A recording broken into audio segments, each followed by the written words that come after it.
Hello again.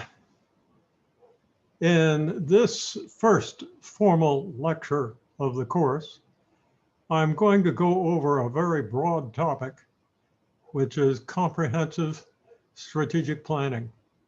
And by the time you're done with this somewhat long lecture, you'll be pretty well informed about just what strategic planning involves. And from this point on, we'll just keep talking about the details in subsequent lectures and class meetings and chapters of the textbook. So this is the foundation for the course. But I'll warn you, there's quite a lot in here. So sit back, relax, and if need be, halt the program and go to the bathroom and take a break and then come back and see the rest of it. Some of you have asked what those animals behind me are. You can see there's one guy, and over here we've got a tiger. This guy's a dog. They're both about, the tiger is about as big as I am. And I told you last time that I used to be a management consultant and work with a number of chief executives of corporations around the world. And one CEO of a rather large company, and I got to be pretty good friends. And this guy had a heck of a sense of humor. And so whenever we finished a project or something, here would come a FedEx or a UPS driver with a big box full of something. And after 2 different projects, these guys arrived. And this was just this CEO's way of acknowledging that we'd had a good project, and he happened to like stuffed animals. One I gave to my son when he was a little boy was a gorilla, which was bigger than I am. And that gorilla was pretty popular in our office for quite a while. The most amazing gift that he sent after a project came in a FedEx box as big as my desk, just huge. As it turns out, this guy knew that I'm a popcorn addict. And so, doggone, we had a good project. And one day into the office came this guy with this big box on a cart. And then he picked it up and laid it on the ground. And I thought to myself, how did that guy pick up that huge carton and put it on the ground like that? And then we found out that it was really not very heavy. It was full of popcorn. Anyway, that's how I accumulated these 2 animals that are sitting on the couch behind me. That has nothing to do with strategic management, though, so perhaps we'd better get going on that. Let me see if I can bring up the slides. And that's assuming I can find them. And we'll give it a go. There they are. Okay. And we'll try to get the, when we went through the orientation of the course, I asked you just sort of a rhetorical question. Have you ever wondered why corporations make the decisions that they do, the great big decisions to do things? Just, who makes those decisions, and how do they come to be, and why do they come to be? And the answer, of course, is that very often the source of those decisions is the strategic planning process. And now another platitude, if you will, along the same lines. And that is, and this is a question that strategic planners often ask when they're explaining strategic planning in public areas. But have you ever wondered just why it is that some companies are more successful than others? Financially, competitively, whatever your frame of reference might be. Why are some companies more successful than others? And one reason simply is the industry that they're in. If you're concerned about financial results, believe me, you would much rather be in a medicine or pharmaceutical company today than an airline. Airlines aren't terribly successful because of the coronavirus. But even before then, airlines just, it's tough to be profitable in the airlines. So over the years, many airlines have come and gone. And we'll pay attention to that in this course, but there's a more fundamental reason, and that is that there are differences between firms. Some firms have it, get their act together. They know how to do what they want to do, and they figure out how to do what they want to do better than others. They choose what a good opportunity is in the marketplace and the industry, and they figure out how to use resources and skills to accomplish success in those areas that they choose to compete in. And so those are the firm differences, the differences in management and the differences in methods. And of course, the methods that we're particularly concerned about here are strategic planning methods. Okay, so in fact, and again, if you recall, I drink coffee all the time because one, I love it, and two, I need it to stay awake, and three, my voice gets raw, so those are three good reasons. Anyway, I wrote a paper that got a lot of distribution a long time ago. And it was called The Two Purposes of Strategic Planning. 1975, the Strategic Management Bulletin, or now I can't remember the name of the journal. It was a long, long time ago, but it still is referenced every once in a while. And so the two purposes, as I reasoned, were affirmative. That is simply to do better than other firms who would perform the same mission. Remember, we talked about that the last time we got together. So among all those firms that want to perform a particular mission, some firms are better at it than others. And we do strategic planning so that we can be the ones that do it best. And that's the affirmative purpose of strategic planning. But there's another purpose, and it's like buying insurance. The one thing that strategic planning enables us to do is avoid pitfalls and to look forward in an industry, in a market, and an economy, and anticipate what might happen in the future, for better or worse. But if it happens to be for worse, that is, if the market's going to turn down, we make necessary adjustments. Firms that don't do a good job of strategic planning may still be going hell-bent for leather, even though the market's going in the other direction. And given enough opportunity, they will fail. So here are a couple of examples of research that was done by a guy named Igor Antsov. And he basically, way back, tried to demonstrate that companies that do a good job of strategic planning, initially in his very first study, companies that did strategic planning outperformed companies that did not do. And you can see that's the two distributions on the top row. So the non-planners were by far the majority, but the planners did better. Their financial results were way out on the right, much better than the non-planners.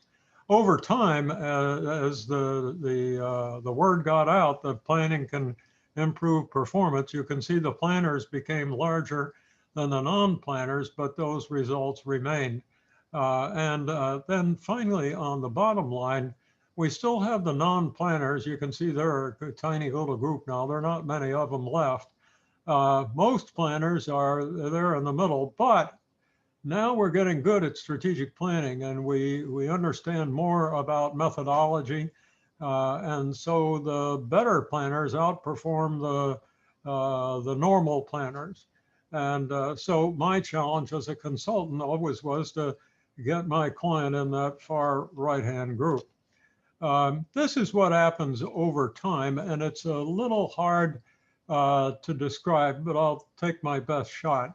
The graph on the top simply shows an industry growing over time.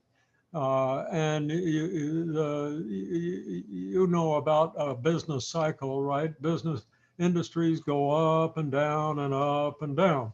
And over time, until they get into the maturity and decline phase, the one cycle will be higher than the next because over time the industry grows. But during that growth period, the industry will turn down as well as up, often several times.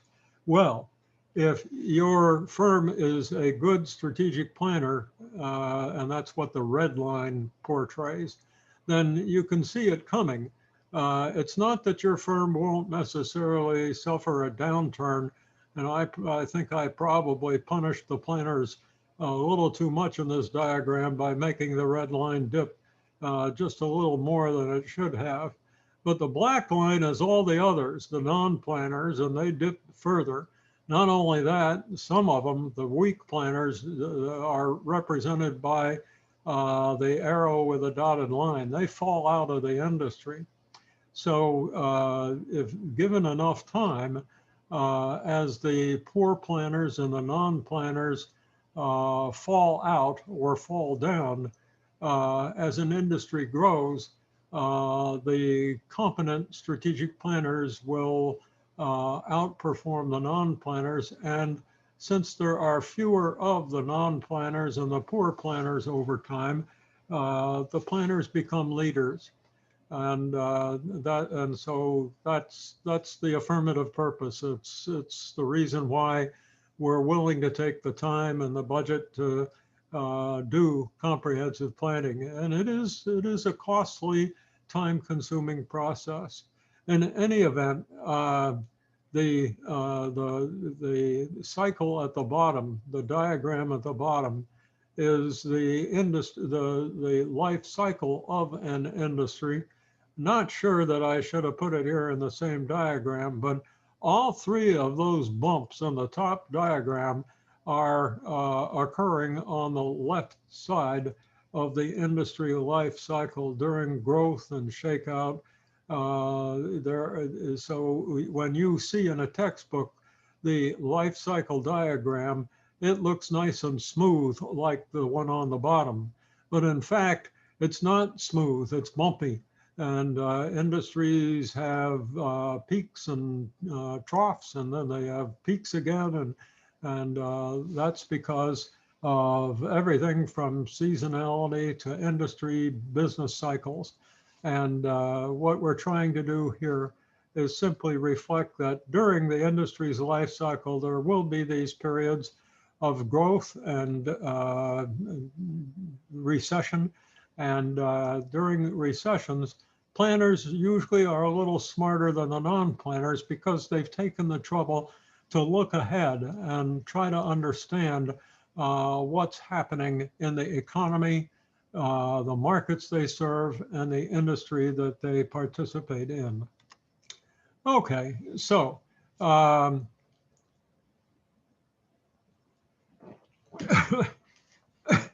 pardon me. Research, there's been plenty of research on strategic planning and strategic planning processes over the years. And studies definitely do demonstrate that strategic planners by and large, enjoy superior financial and competitive results versus those that do not plan or don't plan well. Also, they're more likely to enjoy that insurance benefit that I just mentioned and to accomplish their missions. But there's a caveat here, and there are a couple very important ones. First of all, you have to know how to do strategic planning right. Because if you don't do it right, if you don't select the methods and procedures of strategic planning that are suited to the industry that you're in and the business conditions you're in, what can happen is that they'll clash. And we'll see a classic example of that a couple of slides from now. But firms very often try to maximize market share when they ought to be maximizing financial results. And those two objectives can clash.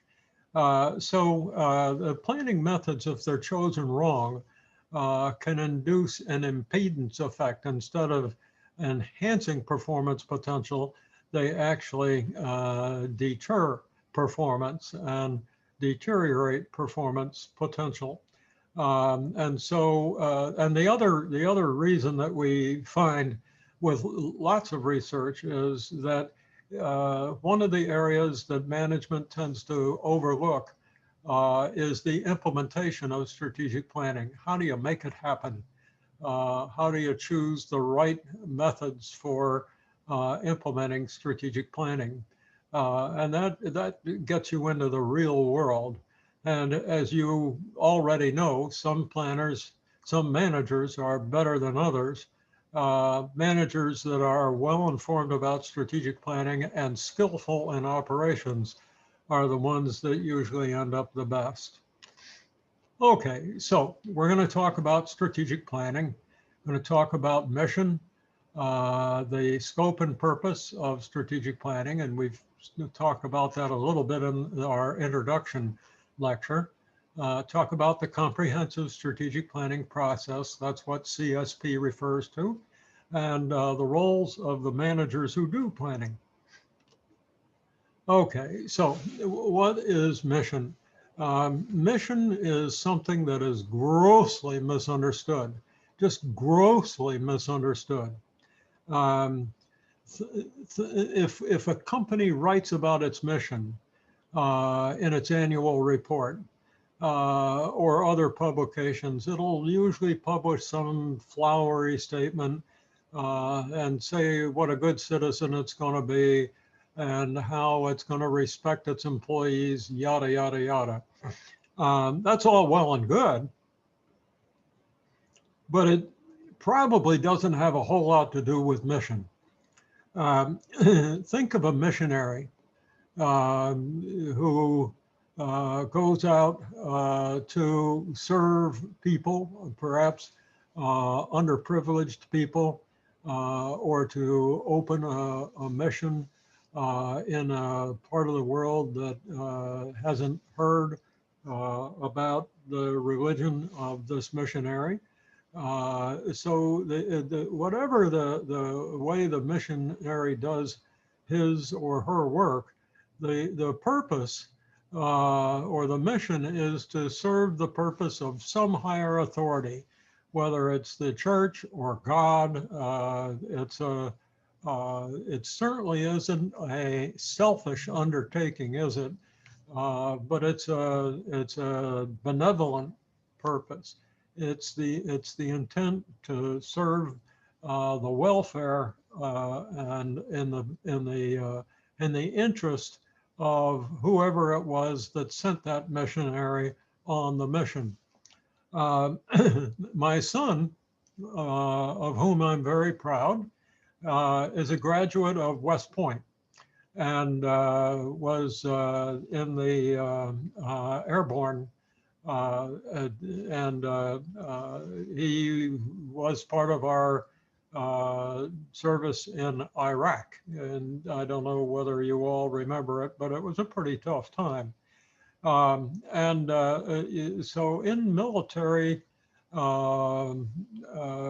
undertakings, soldiers Marines, pilots, sailors are sent on missions. Uh, and the purposes of those missions, again, are to serve some higher authority. It may not be God, it may be a general or an admiral, but the purpose is probably to pursue the welfare and the strategic interests of the nation that military person is serving as a soldier, Marine, pilot, or sailor. But once again, the purpose of that work is not selfish. It's not performed for individual profit, self-interest. It's performed to serve the interest of others according to some higher authority. So what's the firm's mission? It's to serve some economic purpose of society, because the firm is an economic machine, an economic enterprise, and whatever the firm does, it does it in and for society. So the mission is like a social contract between the firm and society. So the mission describes the firm's economic purpose in society. Now, what makes it interesting is that other firms may choose to perform the same mission. Now you have a rather interesting situation, because it's not exactly like the military setting where more than one platoon or more than one company or more than one division is sent on the same mission. But in our industrial economy, firms aren't always given missions. Instead, they choose them. And so if more than one firm may choose to perform the same mission, now you've got an issue, because the result usually will be that only one or a very few companies will perform the mission better than others, and those will be the survivors.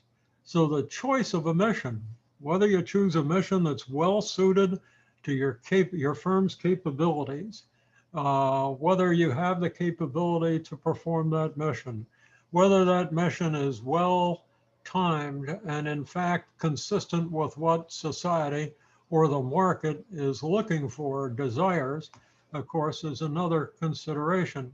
So the choice and performance of a mission in a competitive economy, at the end of the day, results in survival of the fittest. And that's why in the earlier diagram, we saw some firms falling off these curves every time the industry turned down. Sometimes they fall off the curve when the industry is going up, because again, not all firms perform the mission adequately.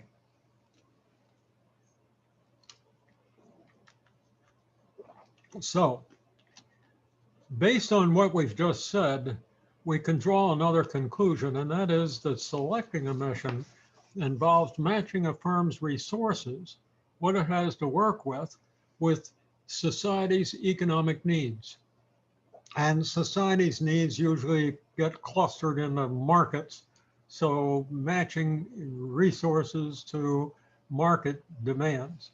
And again, at the end of the day, the selection of a mission involves realizing that your firm either has distinctive competence or is able to develop distinctive competence so that it can be a survivor in Darwin's little game.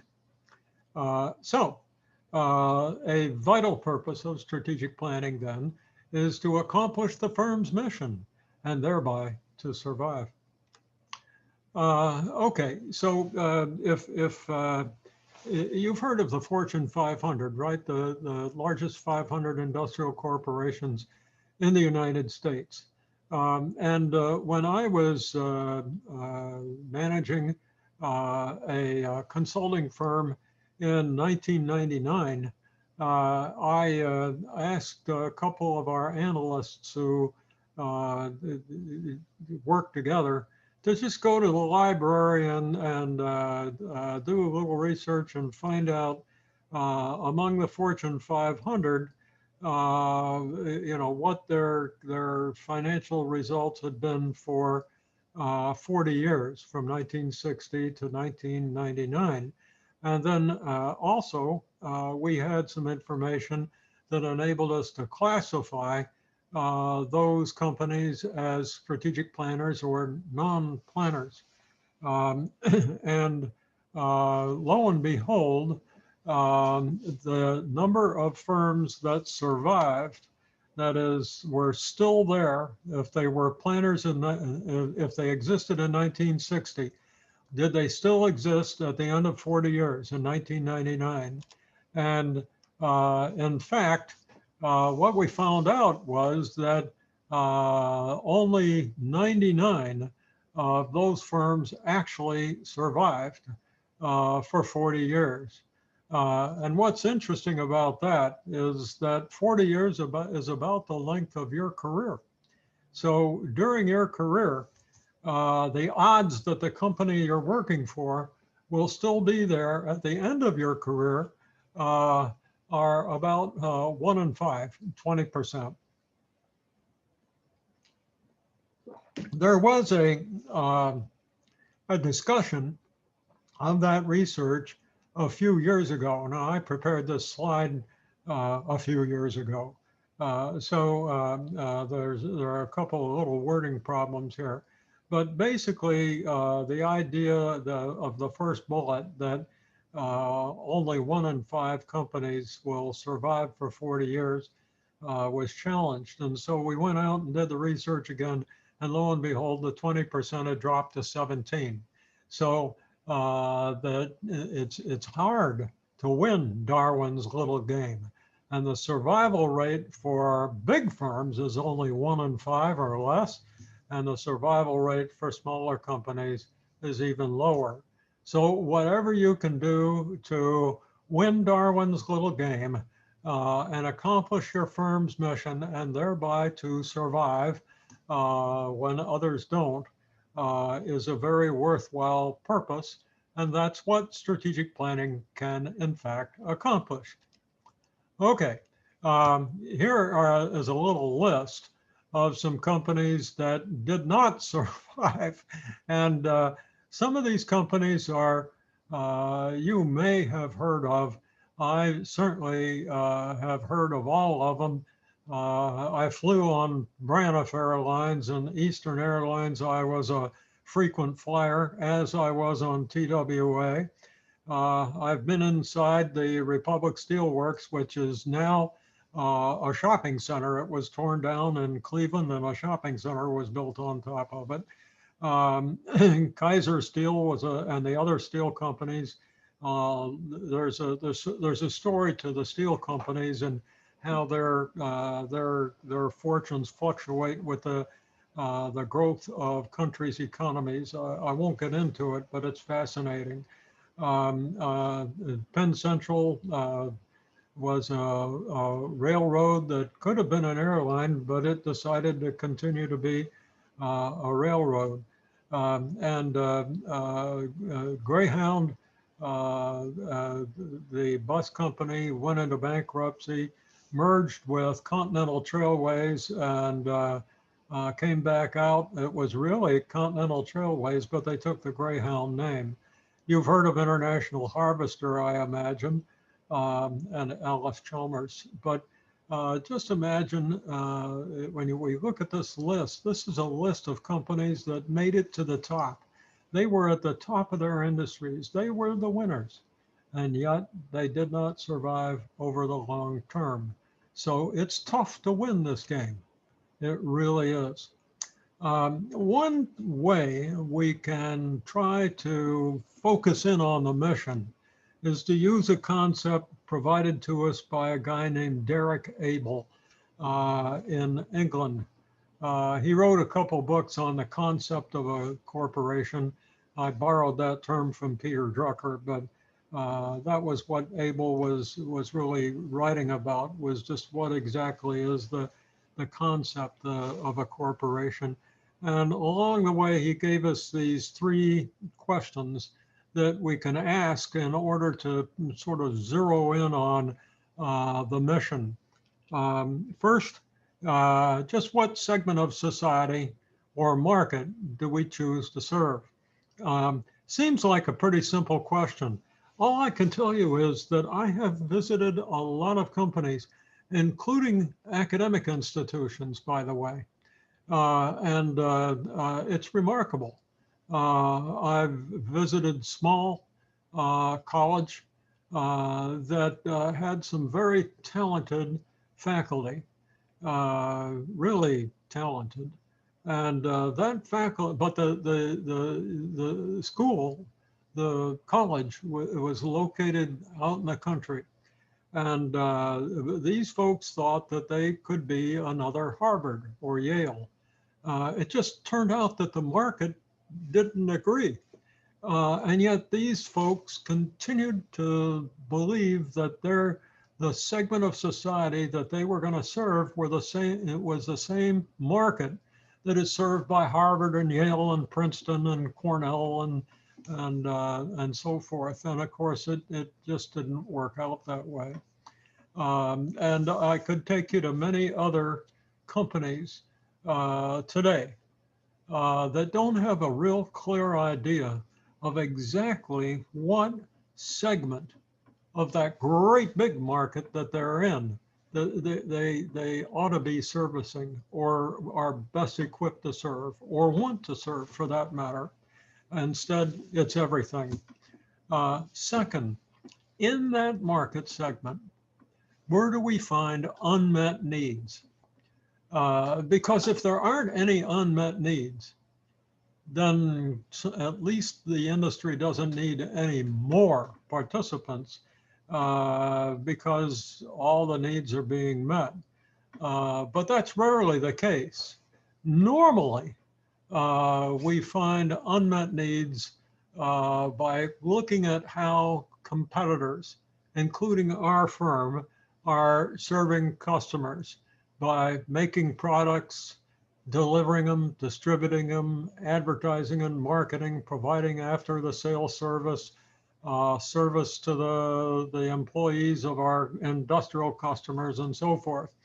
And we usually find that our competitors aren't doing quite the job that we think we could. So that's an unmet need, and we begin to form strategy to meet that need so that we can gain sales, business from customers that our competitors presently are getting, because we're going to serve those customers better. Every once in a while, an industry discovers a real unmet need of a much larger scale. Think about Apple and Steve Jobs. When Steve Jobs decided that you and I needed mobile music. Now, we already had it in the Sony Walkman, but that was a thing that we wore on our leg, and it had a disc in it, a recorded disc of music. But Jobs reasoned that you wanted to put earphones in your ear, and you wanted to have a little receiver and be able to choose all kinds of music. And the result was the Apple iPod and the iStore. And the whole world changed because Steve Jobs decided that you had an unmet need. You didn't know that you had that need, but he did. And so that's, Steve Jobs was a very prescient, insightful person, and he pressed his organization to discover unmet needs. When you can find an unmet need like that, the real challenge is to address it because there will be obstacles to overcome, as I'm sure there were at Apple. But if the chief executive says we're going to meet that need, the organization meets the need. And that's what happened. But most unmet needs are of that more mundane variety. In any event, once we know what the unmet need is, the next question is, how can we meet it? Do we have the distinctive competence? Remember that concept, distinctive competence, competence that other firms don't have to meet that need. And if we don't have it now, how can we get it? If we can answer all three of those questions, if we understand the segment of society that we want to serve, if we've found unmet needs there, and if we've also found the distinctive competence to meet those needs, you've got the makings of a mission. Now, what's interesting about ABELL'S model is that it can be used in a variety of ways.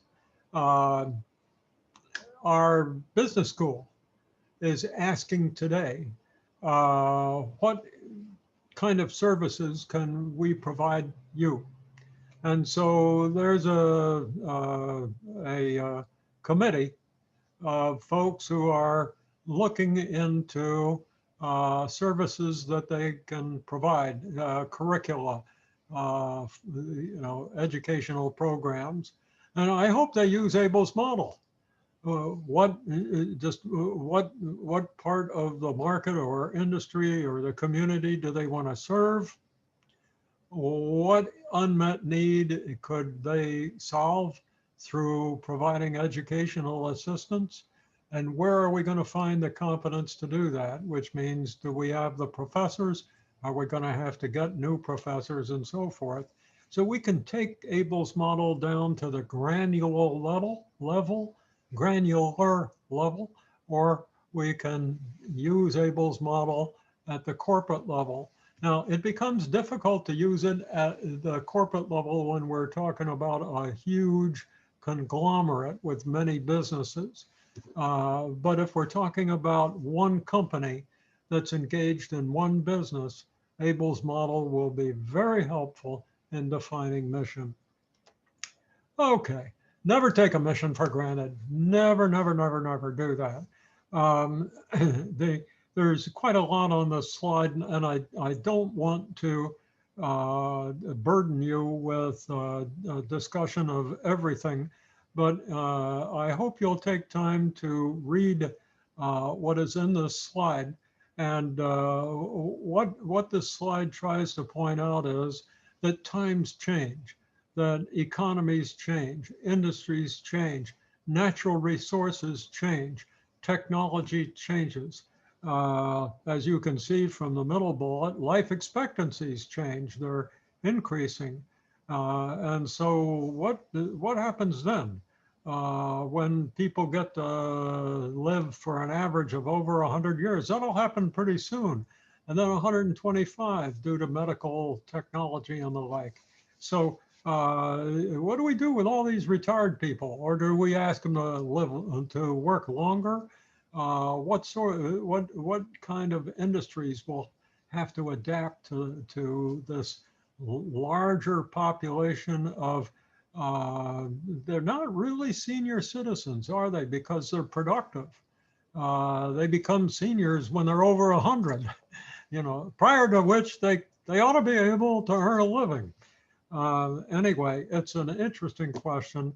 And of course, now that we've lived through or are living through the coronavirus pandemic, we've got another whole set of questions. As you might imagine, strategic planners are pretty active in the military.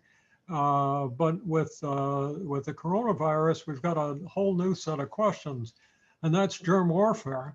No longer is it required to launch missiles to go long distances and get through defense systems to attack a nation. Instead, it just takes some little guy sneaking across the border with a bottle of something deadly and drop it in the water supply. How do we deal with that? You know, that's a big problem, and it's going to take a lot of strategic planning to defend against it. So times change, and because things are changing so rapidly and so fundamentally, it is necessary never to consider the mission finished. It's always evolving. And for that matter, never to consider a strategic plan finished, because we have to continually adapt to changing conditions. Okay, so does a conglomerate have a mission? So here, whoa, I guess I should have stayed there. I thought there was a diagram of a conglomerate after this, but a conglomerate is a company that has that owns many companies. General Electric is a conglomerate because it has lots of companies within it. Does General Electric have a mission? Perhaps, and perhaps not. It's a trick question. On the other hand, every one of the businesses that General Electric owns, whether it's the lighting division or the commercial banking division or the what's it called, the heating division, the boiler division, and so forth, the electric power division, there we go. Each one of those divisions may be a separate corporation, and each one can have a mission. So now we take a company like United Technologies or 3M. 3M is a wonderful corporation, and it's expert in using chemistry to accomplish engineering results. So as it turns out, 3M does have a corporate mission, and then its divisions also share in that mission and variations of it in order to accomplish their purposes. So some corporations, if they're cohesive enough, can have a corporate mission. Others, like conglomerates that are just invest in a variety of different companies in different industries, are less likely to have a mission, and except perhaps financial return. As you might imagine from what I've already said, that's not much of a mission because it's not serving society. Okay, so here we are looking at strategic planning and the scope of strategic planning to accomplish the mission. And we begin, as we've already talked about, by selecting a mission. Not quite as straightforward an issue as we thought it would be. After we have the mission, and the mission is going to be persistent, it's not going to change all the time. Plans, strategic plans do change all the time. They evolve, sometimes rapidly. But once we have the mission in mind and it's been acknowledged, then strategic planning moves forward to accomplish the mission, and strategic planning proceeds in 3 steps, 3 stages. First, and this is something that I'm going to say now, that you won't always see in textbooks on strategic planning or strategic management. And for those of us in the profession of strategic planning, we just don't understand why authors keep missing this point. But we do not make good strategic decisions in ignorance. We just don't. So what do you do to solve that problem? You get information. You acquire decision-making information about those forces outside the company, right, that we can't control, but we can study and understand and forecast forward, about the economy, the community of buyers, the forces of demand, the industry, of which our firm is one element, one member, and technology. So economy, market, industry, and technology really flows through those first three. So in most of my exhibits, I just mention economy, market, and industry, but technology is so important that I just decided to put it in this time. But technology is indigenous to industry, right? And as an industry gains new technology, whether it's in aircraft or healthcare or pharmaceuticals, whatever, that technology pervades the industry as it does the market, and the market seeks to satisfy itself by getting the most advanced products or services, and that advancement comes from technology. The economy certainly responds to changes in technology. So technology is in those first three.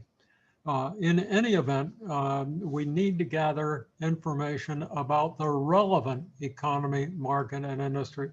And this is something that, to be very honest with you, my students have a hard time understanding. They think that if they just go out and get information about the economy, that they're doing it, and they may not be doing it, because what we care about, and when we're talking about restaurants or consumer products like clothing or cars, is certainly not the same as electric power generation at General Electric or aircraft made by Boeing and so forth. So the relevant economy, the relevant market, the relevant industry is what we're talking about gathering information for. Not sure that was very good English. Anyway, we then move to internal capabilities. What are our most fundamental capabilities? Firms, especially large ones, have hundreds of capabilities, maybe thousands. So we're just talking about those few capabilities that distinguish winners from losers here. When we get into another lecture, I'll try to distinguish between these types of capabilities, critical success factors and critical failure factors, but they all come down to resources and skills. What is it that we have that enables us to perform this mission physically, tangibly, intellectually, and how capable are we at making use of those resources? Okay, once we've acquired that decision-making evidence, and I might add, that's the most time-consuming, laborious, longest part of strategic planning, is getting and maintaining that decision-making evidence. And it's also where companies fall down the fastest, because it's work and it's difficult and it can be even boring. So who wants to do that? Answer: the chief executive who intends to have a good strategic planning program. So once you have that evidence, you're now in a position to interpret it. What are the success standards for this company? We'll get into that in lecture 3, the specific nature of goals. But for now, we'll call them success standards, and they might be financial or competitive. What are the objectives then of strategy? So do we want to have a larger market share? Do we want to have a higher rate of return on investment? Do we want to have lower financial risk and lower leverage? Do we want to have more advanced technology? Do we want to be positioned in a wider variety of international markets and so forth? what are the various objectives, endpoints that we're reaching for in strategy? And then finally, how do we get there? What is our strategy specifically, conceptually? What is the approach? And then finally, thirdly, how do we make strategy happen? How do we actually do it? And that very often resolves itself into projects that have defined endpoints and programs that go on and on quite productively. You see the very last bullet on this page? Perpetual replanning. I wrote another article years and years ago that got some recognition. And in that article, I wrote, and I hope I remember my words exactly, but I said, a well-prepared plan of business implemented long enough will surely lead to failure.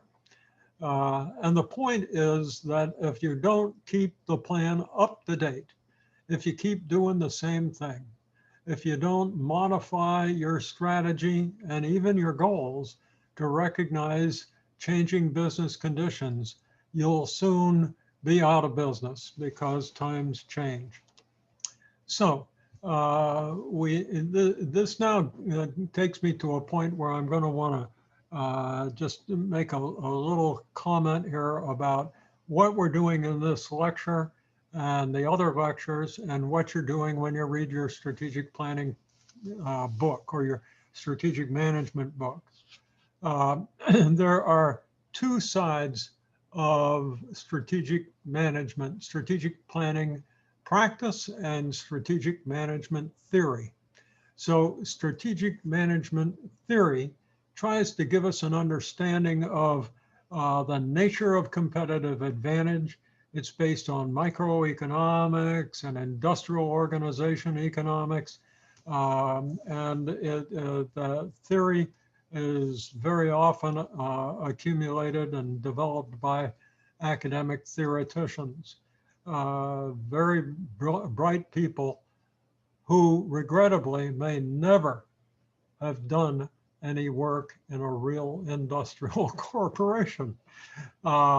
So that takes us then to strategic planning practice. There are lots and lots of professional strategic planners in industry today, and they make up their own community. They have their own ideas about what works and what doesn't. We try to learn from those academic theoreticians and often do. Much of what we practice in strategic planning today has come to us from those theoreticians, but we've had to learn how to make it work in the real world. And so strategic planning professionals are the practitioners. As I explained to you when we started the course, I'm one of those unusual people who has lived in both worlds. So I've been a strategic planning practitioner for a long time, and I've been a strategic management academician for a long time, which means I'm very old. Anyway, so we have these two halves of the discipline of strategic management, and it's important to appreciate that. And one way to appreciate it is to think about engineers. What's an engineer? Let's say a mechanical engineer. A mechanical engineer applies the theory of physics. The academic scholar, the physicist who studies physics, is looking for the rules of physical dynamics and simply trying to discover them, whereas the engineer is trying to apply them. A chemical engineer attempts to apply the principles of chemistry to do work. That's what the mechanical engineer does too, tries to apply the principles of physics to do work. And the strategic planning professional is an engineer. who tries to apply the principles of strategic management to do work. Okay, so we've talked about these three stages before. I'm not sure why I've got them here again, but there they are. So let's talk about some definitions, a couple very important ones.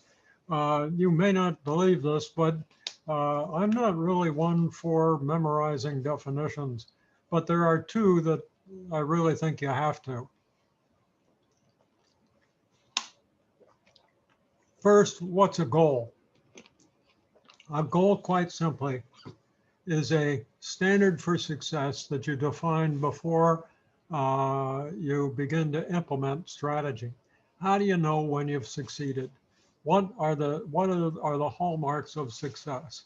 It could be that you want to get your level of risk down. It could be you want to have a higher rate of return, higher market share, a more significant position in a new market or industry, or the one that you have now. So it's a pretty simple definition, a predetermined standard for success. Strategy it takes a little bit more work to define. Strategy is all the work and concept that management intends to achieve its goals and its rationale for selecting the approach to be taken rather than alternatives. That is a big bunch of words, right? So, engineers and strategic planners apply theory to do work. Strategy is all of the work in concept. What is the work we're going to do to pursue goals? So it's all the work in concept. It's not the detailed layout of the project. It's not a project plan. It's not a step-by-step procedure. It's conceptual. All the work and concept that management intends to achieve its goals. Its strategy is goal seeking, or the definition of goal seeking behavior to achieve its goals, and its rationale for selecting the approach to be taken rather than alternatives. Remember that when firms that don't do planning fall off the curve, when industries go into recessions, for instance, and planners don't, it's because the planners have considered the alternatives and the rationale for taking one approach rather than another, and selecting that approach rather than alternatives is what distinguishes winners from losers. So strategy basically is the formula for being a winner. Strategy is all the work and concept that management intends to achieve its goals. Management intends. It's anticipatory behavior, right? This is what we define before we launch into implementation. So strategy is all the work and concept that management intends to achieve its goals and its rationale for selecting the approach to be taken rather than alternatives. Okay, but look out, as I mentioned earlier, there are times when strategy can gum things up. And that's when management doesn't have the right approach to strategic planning, or when it doesn't really understand what it either is trying to do or should be trying to do. So in this diagram, we have the relationship between market share and profit, one measure of which is return on invested capital. But this is a diagram that appears in the literature periodically. And what it says is that for a while, as you move your way to the right on the market share axis, chances are the reason for gaining higher market share is that the company's doing something right. It may have a better product, it may have a better method, but it's doing something right. As a result, it gains more sales, scale economies, and higher profit. However, at some point, which I call the sweet spot, you come to the apex, to the top of that curve. Now, how do you get more market share? Do you lower your price? Do you offer more service? Do you offer discounts and, on subsequent purchases and so forth? But the result is that either costs go up or prices go down, and thereby profit goes down. Now, the way to beat this, of course, is with technology. So this curve assumes no change in technology. But we can draw a conclusion here, and that is that it's possible for goals seeking profit and goals seeking market share to conflict with each other. And management needs to understand this. Sometimes if the profit rate of return or the profit margin is very, very high, getting more market share in order to dominate an industry and dictate terms of competition will justify a somewhat lower profit margin or rate of return, because the level of risk incurred by the company goes down a great deal. And of course, the volume goes up. Essentially, the management that makes that trade-off is deciding that it wants to be the dominant player in an industry and the industry leader. Okay, now this is a little diagram that was produced by a guy named Michael Kami so many years ago. I can't really tell you, 1960s or before, but he was one of the original practitioners in strategic planning. And you can see that term momentum forecast. I have not changed Kami's diagram. It's his diagram and I don't want to change it. But today that momentum forecast is called a baseline forecast. Anyway, strategic planning is all about forecasting it's not all about. One of the things we do in strategic planning is we try to prepare a forecast of what the firm's results will be if there's no change in strategy. Then we ask ourselves about the goals that we're trying to achieve. And because we're going to have to recognize that without a change in strategy, the firm will probably decline in sales or profitability. So we have to take that into account. And in the process, we come up with a larger objective of strategy. So that word gap over on the right is really the strategic objective. It's the amount of sales or profit or other objective function that is going to be realized by successfully implementing projects and programs that are called for by your strategy. And your challenge as a manager is to develop projects and programs to fill that gap between where the firm will go without any change in strategy and where it will be if it achieves its goals. Now, there are a few issues here, and I'll get into those in lecture 3. But one of the questions that you should be asking right now is, what happens if management does not accomplish the objectives of all those programs? What happens if they fall short? What happens if they don't have the resources to fill the gap to achieve the strategic objective?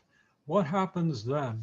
If the goal is the goal, we don't have the alternative of lowering it, do we? We can't just say, well, we can't achieve that goal, so we'll lower the goal, because the goal is a standard for success. So when we lower the goal, we're acknowledging that we can't be successful, and that's a big problem with which planners deal. That's what we strategic planners are there for, to grapple with problems like that. So this is a little diagram from a book that I published 200 years ago. No. I published it in 1999. It actually came out in 2000, but because I finished it late, it has a 1999 copyright. That broke my heart. But it's probably one of the very last copyrights of the prior century. So this may have historic significance. Anyway, this is simply a diagram of the process we've talked about. So yeah, and you can see we start with mission. We gather decision-making evidence, the two boxes on either side, select goals, select strategy, form action programs, track the progress. And we have not talked about that, but it's a critical step. We need to be able to track progress. And although you might not think that's difficult, where does the information to track progress come from? It comes from the managers who are trying to make the progress, and they may not be too eager to share how things are going with us. And so as vice president of corporate planning at Philips, I was constantly pulling my hair out trying to figure out how I could get these guys to give us the information we needed, because they didn't always want to give it to us. Anyway, and eventually we always have to go back and revisit the plan and update every element of the plan. And every once in a while, even the mission, but that's very rare. Okay, so the strategic plan that you might prepare as a strategic planner in a company will include an executive summary. You always have to have that, so I put it in here just to be a reminder. But and writing good executive summaries is a critical skill because very often senior executives don't have time to pour through all the detail. So you really have to give them the essence in that executive summary. And if it's well written and demonstrates some real challenging issues, then maybe those executives will dig into the details to find out exactly what they're going to have to deal with. Anyway, the environmental assessment, the capabilities analysis, the decisions, and implementation methods. Okay, there's another kind of planning that we do once we've accomplished the basic elements that we've talked about. And that is we consider the possibilities that the evidence that we've gathered up here in the external environment and even our internal capabilities may be due to changes in technology, or changes in market conditions, or the aggressiveness of a competitor, or a pandemic, such as the coronavirus pandemic, will change our business conditions. If that happens, we need to respond promptly and usually somewhat dramatically. And so it's a good idea if we can identify what these possible changes will be, and then prepare for those contingencies. And we do that, and I'll get into this in lecture 4, by telling stories about what happens when surprising things occur, what happens to our industry, our market, the economy, our business. And based upon that, what kind of challenges will we have to meet? By the way, you can see that I've used some of these slides in our graduate course, and I should just, and this happens to be a reference to a graduate course, and I can take that out because, in fact, we're going to talk about contingency planning later in this course. I guess that reminds me to tell you that times change. So what was, the cutting edge strategic planning methodology 5 years ago, today is more considered state of the art, but not necessarily cutting edge. So if you come to my MBA course on strategic planning, you'll learn some things that you don't learn in this course. Okay, we're just about done with this lecture, and I'm sure you're glad of that. But who is it that is involved in strategic planning? And the answer is just about everybody in the company, all the way down through the organization. Who's doing those projects and programs? Who's planning them out? Who's doing the scheduling for them? Line managers that are not in the executive suite, right? Who's doing the market planning and the sales planning and trying to figure out where to put the sales force, what kind of advertising to put into what market and so forth.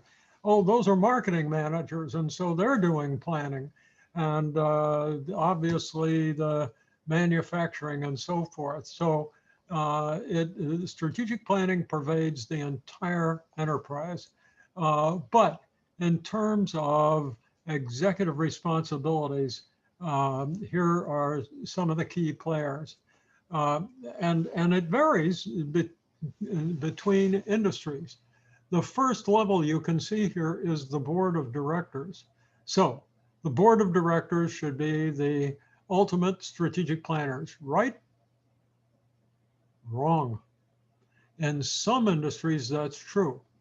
If we're talking about an asset-intensive industry, like steel manufacturing companies, copper companies, aluminum companies, chemical companies, pharmaceutical companies, companies that have great big heavy assets that require billions of dollars of investment, then yes, indeed, after that plan is formed, we want it to go to the board of directors when we're going to commit that kind of shareholder wealth and capital to our industry and make those kinds of money decisions.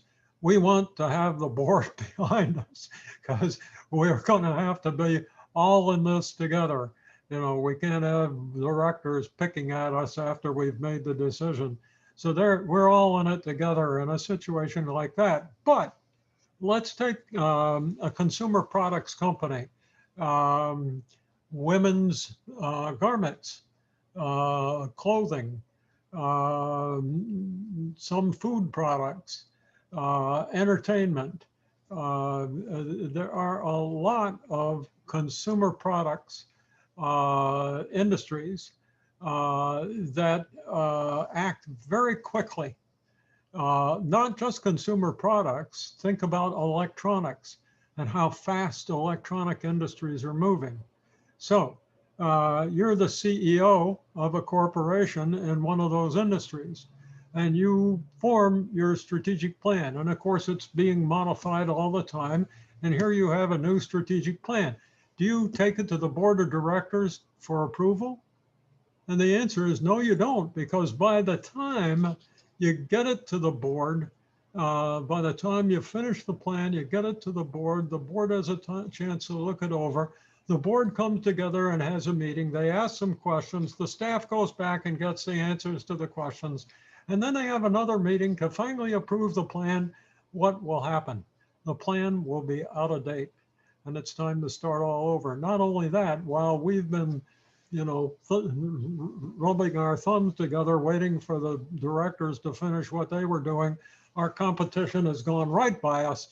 And so the bottom line is that the chief executive in that case informs the board of directors so the board knows, but it's just impractical to wait for board approval.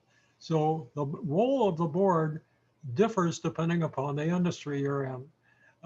Chief executive, he's the chief planning officer, or she is the chief planning officer. Pardon me, ladies, I worked in a corporation where the CEO was a guy. I'm a guy. I said he. I know, it should be he or she.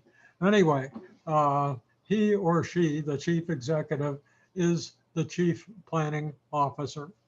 But as we pointed out, as we work our way down into the corporation, somebody's got to make this plan come alive and happen. And those are division and subsidiary managers and functional managers, department managers, and of course, planning executives, because they need to coordinate this process administratively. I was vice president of corporate planning at Philips, and director. They didn't have a vice president. I was the planning guy at Holiday Inn way back when. Okay. Did I have the authority to implement that plan or even approve it? The answer is no. I ran a function that served the president at Holiday Inn and the vice president and the chief executive at Phillips. And they're the chief planning officers. They don't have time to do the work. So they form a department with smart people, hopefully, to gather all that information, do the analytic work, and go out and advise these people, these division managers and so forth, as internal consultants. So the planning executive is not what you would think. The planning executive is sort of a consultant and a technician, an engineer, okay? And every once in a while, corporations decide that they need to take a look at their planning methods and modify them or revise them. And if they don't have a planning method, or if it's not comprehensive, they may ask the professionals to come in and help them develop methods and procedures that are appropriate for the circumstances the company is in. And as a strategic planning professional in a consulting firm, I had the privilege of going around the world and just about every state in the United States to work with companies to help them prepare their strategic plans. Okay, so there are, I think, 2 more slides left. One of the things that we do need to recognize is that the style of top management, and we'll get into this later on in the course. I think there's a reading assignment about this.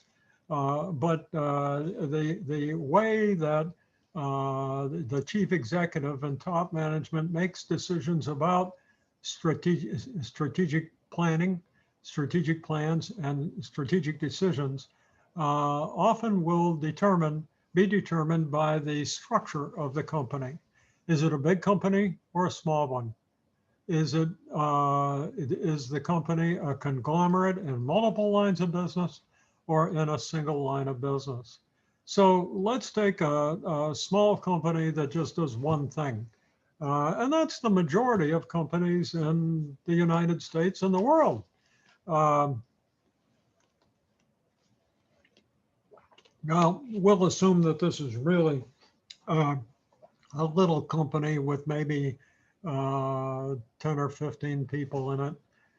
So somebody runs it, and the other people are simply doing the work of the company. How are strategic decisions made there? Well, the CEO is probably also the board of directors, probably the owner of the company. And so the CEO or the owner makes decisions about strategy, all the things we've talked about, and tells subordinates in the company what the company is going to do, what its goals are, what the approach to pursuing those goals is going to be. Now, as the company gets larger, new issues begin to creep in. Technology gets involved. Instead of somebody working in the shop to assemble the product the company's making, you've got more people. You've got machinery that automates some of those processes. You've got computer-generated machinery. You've got somebody who's responsible for quality control. Somebody else is responsible for getting the product certified by the government. And somebody else is probably doing the design of the product. Lots of engineering going on. And the same thing goes on in marketing, where the sales organization out in different parts of the market geographically, market research people, advertising, and publications, catalogs, on it goes. In the engineering department and the finance and administrative departments. Clearly, one person cannot handle all that. So it takes a top management team to gather this information. It's the same process that we talked about, to gather the information, bring it together, and then as a team, rationalize it. Ultimately, it's still that chief executive that's going to have to pull the switch.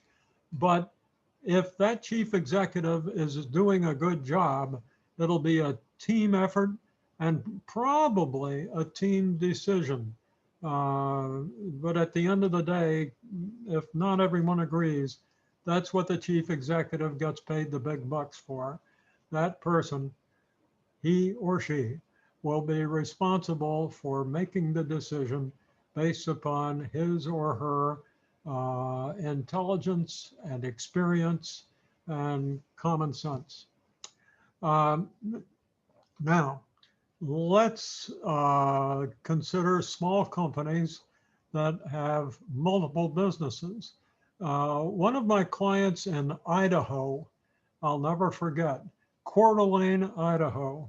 And this guy had a bundle of businesses, hotel, next to the hotel, a filling station, a restaurant. But this guy just liked to start little businesses. And they were related, you know, the people from the hotel would go next door to the restaurant, but the restaurant was successful. So another restaurant went up in another part of town and another gas station and so forth. So at this point, you've got two possibilities. Each one of these businesses can make their proposal to the boss. Remember, it's a small company. Or they can all come together in a top management team, just like we described a moment ago, and make their decision about who needs how much capital, how much money do they need to borrow at the bank, and so forth. And they make it as a team because very often they can help each other. But it may be that each one will make the proposal individually to the boss, who may have a small staff working for him or her. And the decisions that are made to accept or reject the proposals from each of the individual businesses. If they're accepted, fine. If they're not accepted, then back down it goes for revision. So now, what about General Electric? What about those great big corporations that we hear about so often? Multiple lines of business, great big corporation. So there's a process called hybrid, and it's very complicated, which is one of the problems of strategic planning. It can get very complicated.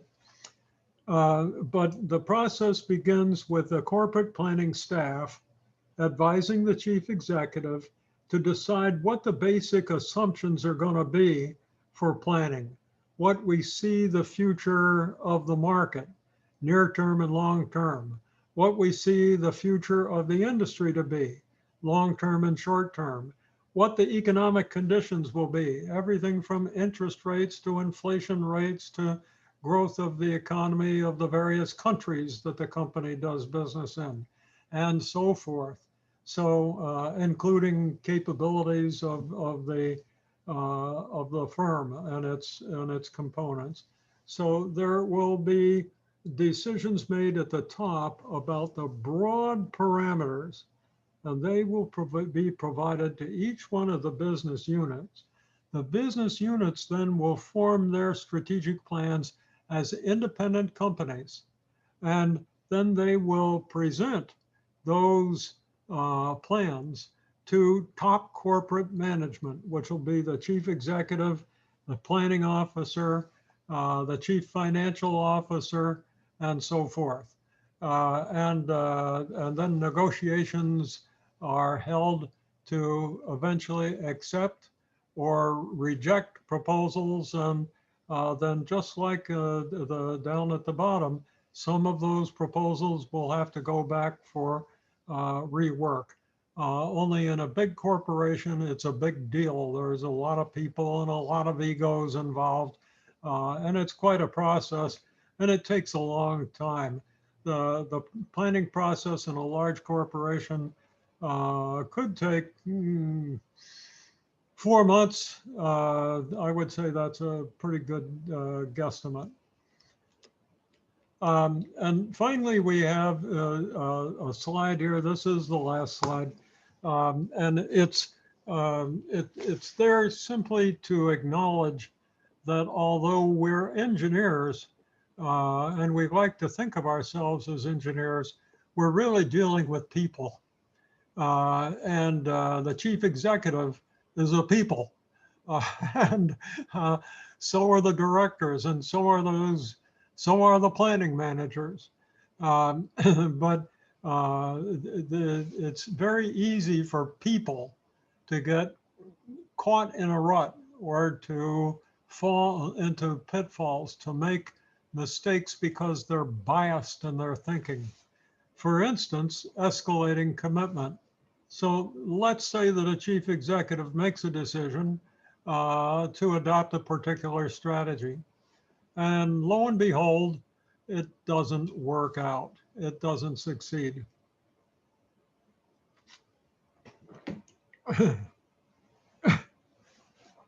What's the right thing for the chief executive to do? Try something else. However, many chief executives have big, fragile egos, and they don't want to admit that they made a mistake and that it didn't work out. And so they engage in escalating commitment. They pound their fist on the desk and insist on more capital, more people, changes of management in order to make that strategy work, because I know it's a good strategy. After all, I'm the one that came up with it. That's escalating commitment, and eventually it can be the undoing of chief executives.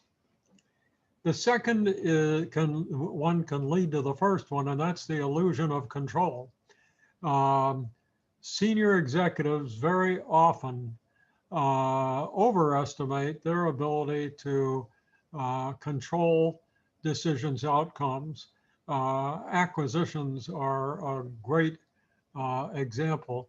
In my most active career years, I was involved in doing acquisitions and divestments.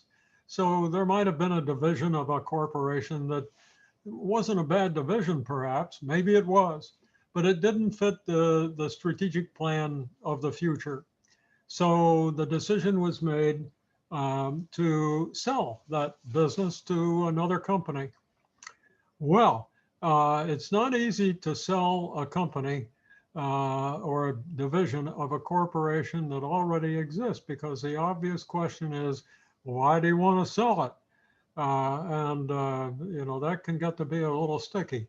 So I always tried to find a company with a chief executive who had the illusion of control, who thought that he or she could make the earth turn the other direction, who just thought that much more of their capabilities than was the case. And if I found that one, then I would go try to get an appointment with that person, and I'd tell them that I'd heard about how wonderful they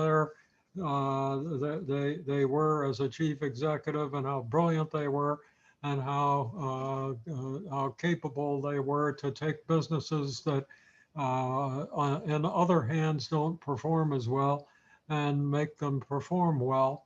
And as it turns out, I just happen to have a company that I thought would be ideal for that person's particular capabilities.